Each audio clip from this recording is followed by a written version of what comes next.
In today's video, I'm going to teach you how to use Zapier with Notion the easiest way. We're going to set up a simple automation called a Zap that uses Notion as both the trigger and the action. This is perfect if you want new items in one Notion database to automatically create items in another, saving you manual copy and paste time. Start by opening Zapier.com in your browser and logging into your account. Once you're in, look for the Create button at the top and choose Zaps. This opens the Zap editor, where we'll define what starts the automation and what happens next. For the trigger, use the search bar to find Notion, then select it. From the list of available triggers, pick New Database Item. This tells Zapier to watch for new entries added to a specific Notion database. Click Continue to move on. Now click Sign in to Notion and allow access so Zapier can connect to your workspace. When prompted, select your Notion workspace and confirm. Next, choose the database you want Zapier to monitor. This should be the database where new items are created. When that's set, click Test Trigger. Zapier will pull in a recent item from that database so you can see the data it will use.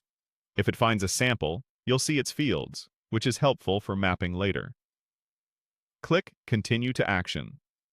For the Action app, search for Notion again and select it. Choose Create Database Item as the action event. This means that when the trigger fires, Zapier will create a new item in a database you choose. Click Continue, then select the Notion database where the new item should be created.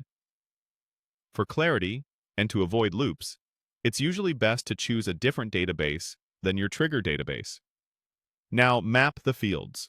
Use the sample data from the trigger to fill properties like title, date, and notes. Make sure the title property is mapped, since Notion requires it. Match each Notion property with the right type of data. Dates go into date fields, text into rich text or title fields, and so on. Clear, consistent property names in Notion make this step much easier. Click Test Action to send a test item into your selected database. Check that it appears in Notion with the correct values. If everything looks good, come back to Zapier and click Publish to turn the Zap on.